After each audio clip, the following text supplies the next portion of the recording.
Welcome to the deep dive. So today we're digging into something that affects almost everyone, cholesterol numbers. hmm We got a question from a listener, actually, about her mother, whose HDL, the good cholesterol, sometimes goes over 100 milligdl. Wow, that's high. Right. And the conventional wisdom is always higher is better. But is it? We're going to look at what happens when these numbers go to the extremes. Okay, let's get into it. Because that simple mantra, LDL low, HDL high, it's a bit too simple. So just to keep it clear for everyone listening, we'll stick to LDL for bad cholesterol and HDL for good. Exactly. And the mission here is really about critical thinking. The second a number becomes dogma, you lose all the context. And that's dangerous. It really is. And the sources from Professor Lin point that out so clearly. You see some experts saying the only rule for LDL is the lower the better, Oh, yeah. even pushing for, pills and injections to get it down to something extra, like 25 mil GGL. That just sounds wrong.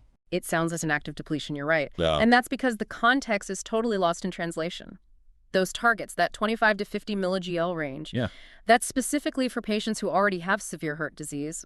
For, the average person without those issues, those numbers are completely irrelevant. So why is 25 so dangerous then? I mean, if it's bad, why not just get rid of all of it? Because LDL isn't poison. Think of Yeah. it more like a delivery truck.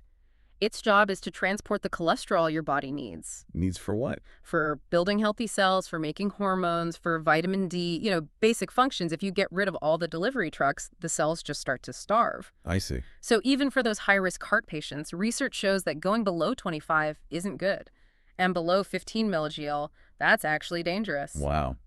And the sources mention some really surprising risks for low LDL, specifically below 40. Talking about links to cancer and hemorrhagic stroke. Exactly. And not just physical risks. It's also linked to depression, anxiety, and even complications in pregnancy, like premature birth. It's all about balance, not just, obliteration. Okay, that makes sense for the low end. So let's flip it.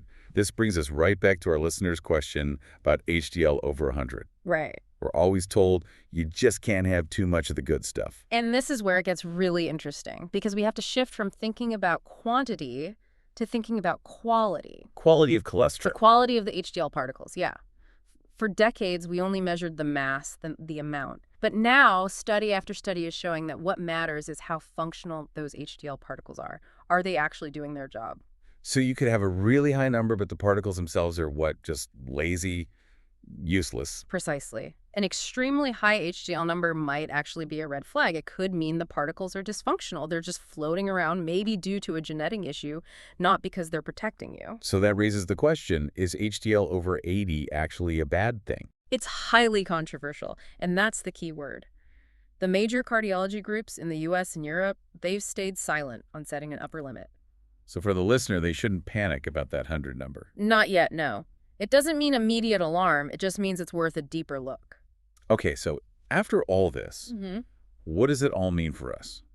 The numbers are complicated, they're controversial, they're misinterpreted. I think the takeaway when you put all the sources together is that context is everything.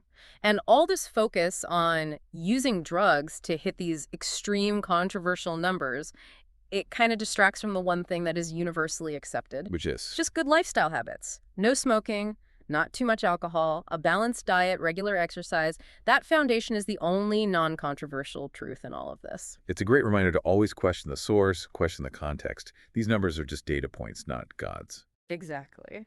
And maybe here's a final thought to leave you with.